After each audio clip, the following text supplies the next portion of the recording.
ಸ್ನೇಹಿತರೆ ನಮಸ್ಕಾರ. ಸನಾತನ ಧರ್ಮ ಉವಾಚ ಯೂಟ್ಯೂಬ್ ಚಾನಲ್ಗೆ ಸುಸ್ವಾಗತ.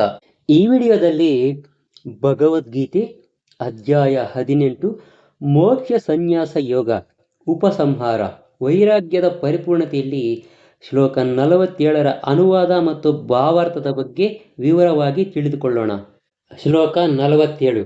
ಶ್ರೇಯಾನ್ ಸ್ವಧರ್ಮೋ ವಿಗುಣಃ ಪರಧರ್ಮಾತ್ ಸ್ವನುಷ್ಠಿತಾತ್ ಸ್ವಭಾವನಿಯತಂ ಕರ್ಮ ಕುರುವನ್ನಾಪ್ನೋತಿ ಕಿಲ್ಬಿಷಂ.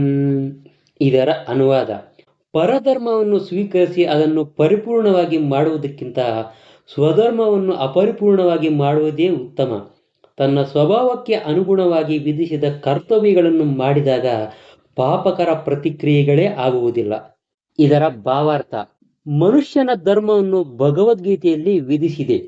ಹಿಂದಿನ ಶ್ಲೋಕಗಳಲ್ಲಿ ಆಗಲೇ ಚರ್ಚಿಸಿದಂತೆ ಬ್ರಾಹ್ಮಣ, ಕ್ಷತ್ರಿಯ, ವೈಶ್ಯ ಮತ್ತು ಶೂದ್ರರ ಕರ್ತವ್ಯಗಳನ್ನು ಅವರವರ ಗುಣಗಳಿಗೆ ಅನುಗುಣವಾಗಿ ವಿಧಿಸಲಾಗಿದೆ. ಒಬ್ಬನು ಇನ್ನೊಬ್ಬನ ಕರ್ತವ್ಯವನ್ನು ಅನುಕರಿಸಬಾರದು. ಒಬ್ಬ ಮನುಷ್ಯನು ಬ್ರಾಹ್ಮಣ ಕುಟುಂಬದಲ್ಲಿ ಹುಟ್ಟಿರಬಹುದು, ಆದರೆ ಸ್ವಭಾವತಃ ಶೂದ್ರರು ಮಾಡುವ ಕರ್ಮದಿಂದ ಆಕರ್ಷಿತನಾದರೆ ಆತನು ಕೃತಕವಾಗಿ ತಾನು ಬ್ರಾಹ್ಮಣ ಎಂದು ಹೇಳಿಕೊಳ್ಳಬಾರದು. ಹೀಗೆ ಮನುಷ್ಯನು ತನ್ನ ಧರ್ಮಕ್ಕೆ ಅನುಗುಣವಾಗಿ ಕರ್ಮವನ್ನು ಮಾಡಬೇಕು. ಪರಮಪ್ರಭುವಿನ ಸೇವೆಯಲ್ಲಿ ಮಾಡುವ ಯಾವ ಕೆಲಸವೂ ಕೀಳಾಗಿ ನೋಡಬಾರದು. ಬ್ರಾಹ್ಮಣನ ವೃತ್ತಿ ಧರ್ಮವು ನಿಶ್ಚಯವಾಗಿಯೂ ಸಾತ್ವಿಕವಾದದ್ದು. ಆದರೆ ಸ್ವಭಾವದಿಂದ ಸಾತ್ವಿಕನಲ್ಲದ ಮನುಷ್ಯನು ಬ್ರಾಹ್ಮಣನ ವೃತ್ತಿ ಧರ್ಮವನ್ನು ಅನುಕರಿಸಬಾರದು. ಕ್ಷತ್ರಿಯನು ಮಾಡಬೇಕಾದ ಹಲವು ಹೇಯವಾದ ಕೆಲಸಗಳಿವೆ. ಕ್ಷತ್ರಿಯನು ತನ್ನ ಶತ್ರುಗಳನ್ನು ಕೊಲ್ಲಲು ಹಿಂಸೆ ಮಾಡಬೇಕಾಗುತ್ತದೆ. ಕೆಲವೊಮ್ಮೆ ರಾಜತಾಂತ್ರಿಕತೆಗಾಗಿ ಕ್ಷತ್ರಿಯನು ಸುಳ್ಳನ್ನು ಹೇಳಬೇಕಾಗುತ್ತದೆ. ಇಂತಹ ಹಿಂಸೆ ಮತ್ತು ಕಪಟಗಳು ರಾಜಕೀಯ ವ್ಯವಹಾರಗಳೊಂದಿಗೆ ಹೋಗುತ್ತವೆ. ಆದರೆ ಕ್ಷತ್ರಿಯನು ತನ್ನ ವೃತ್ತಿ ಧರ್ಮವನ್ನು ಬಿಟ್ಟು ಬ್ರಾಹ್ಮಣನ ಕರ್ತವ್ಯಗಳನ್ನು ಮಾಡಲು ಪ್ರಯತ್ನಿಸಕೂಡದು. ಪರಮಪ್ರಭುವನ್ನು ಸಂತೃಪ್ತಿಗೊಳಿಸಲು ಮನುಷ್ಯನು ಪ್ರಯತ್ನಿಸಬೇಕು. ಉದಾಹರಣೆಗೆ, ಅರ್ಜುನನು ಕ್ಷತ್ರಿಯನು. ಅವನು ಇನ್ನೊಂದು ಪಕ್ಷದೊಡನೆ ಯುದ್ಧ ಮಾಡಲು ಹಿಂಜರಿಯುತ್ತಿದ್ದ.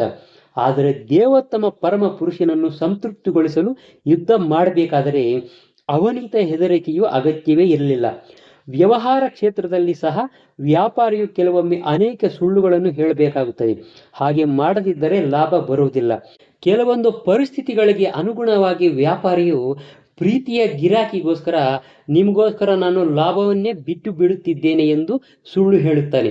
ಆದರೆ ಲಾಭವಿಲ್ಲದೆ ವರ್ತಕನು ಇರುವುದಕ್ಕೆ ಸಾಧ್ಯವಿಲ್ಲ ಎನ್ನುವುದನ್ನು ತಿಳಿದಿರಬೇಕು.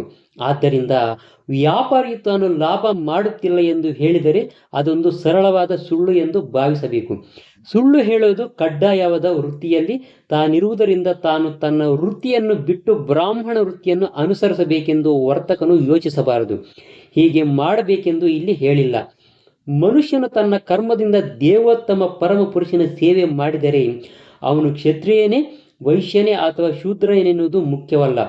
ಬೇರೆ ಬೇರೆ ಬಗೆಯ ಯಜ್ಞಗಳನ್ನು ಮಾಡುವ ಬ್ರಾಹ್ಮಣರು ಕೂಡ ಕೆಲವೊಮ್ಮೆ ಪ್ರಾಣಿಗಳನ್ನು ಕೊಲ್ಲಬೇಕಾಗುತ್ತದೆ. ಏಕೆಂದರೆ ಒಮ್ಮೊಮ್ಮೆ ಇಂತಹ ಯಜ್ಞಗಳಲ್ಲಿ ಪ್ರಾಣಿಗಳನ್ನು ಬಲಿ ಕೊಡುತ್ತಾರೆ. ಹೀಗೆಯೇ ತನ್ನ ವೃತ್ತಿಯಲ್ಲಿ ನಿರತನಾದ ಕ್ಷತ್ರಿಯನು ಶತ್ರುವನ್ನು ಕೊಂದರೆ ಅದು ಪಾಪವಲ್ಲ. ಈ ವಿಷಯಗಳನ್ನು ಸ್ಪಷ್ಟವಾಗಿ ಮತ್ತು ವಿವರವಾಗಿ 3ನೇ ಅಧ್ಯಾಯದಲ್ಲಿ ಹೇಳಲಾಗಿದೆ. ಪ್ರತಿಯೊಬ್ಬನು ಕೂಡ ಯಜ್ಞಕ್ಕಾಗಿ ಅಥವಾ ದೇವೋತ್ತಮ ಪರಮ ಪುರುಷನಾದ ವಿಷ್ಣುವಿಗಾಗಿ ಕರ್ಮವನ್ನು ಮಾಡಬೇಕು. ವೈಯಕ್ತಿಕ ಇಂದ್ರಿಯಗಳ ತೃಪ್ತಿಗೋಸ್ಕರ ಮಾಡುವ ಯಾವುದೇ ಕರ್ಮವು ಬಂಧನದ ಕಾರಣವಾಗುತ್ತದೆ. ಇದೆಲ್ಲದರ ನಿರ್ಣಯವೆಂದರೆ ಪ್ರತಿಯೊಬ್ಬನು ತಾನು ಪಡೆದ ವಿಶಿಷ್ಟ ಪ್ರಕೃತಿ ಗುಣಕ್ಕೆ ಅನುಗುಣವಾಗಿ ಕರ್ಮ ನಿರತನಾಗಬೇಕು ಮತ್ತು ಪರಮಪ್ರಭುವಿನ ಪರಮೋದ್ದೇಶವನ್ನು ನೆರವೇರಿಸಲು ಮಾತ್ರ ಕರ್ಮಗಳನ್ನು ಮಾಡಲು ತೀರ್ಮಾನಿಸಬೇಕು. ಸ್ನೇಹಿತರೆ, ಇದೇ ಥರ ಇನ್ನಷ್ಟು ಆಸಕ್ತಿಕರವಾದ ವಿಷಯಗಳನ್ನು ನೀವೇನಾದರೂ ತಿಳ್ಕೋಬೇಕು ಅಂದರೆ ದಯವಿಟ್ಟು ನಮ್ಮ ಸನಾತನ ಧರ್ಮ ಉವಾಚ ಅನ್ನೋ ಯೂಟ್ಯೂಬ್ ಚಾನಲನ್ನು ಸಬ್ಸ್ಕ್ರೈಬ್ ಮಾಡ್ಕೊಳ್ಳೋದನ್ನು ಮಾತ್ರ ಮರಿಬೇಡಿ. ನಮಸ್ಕಾರ.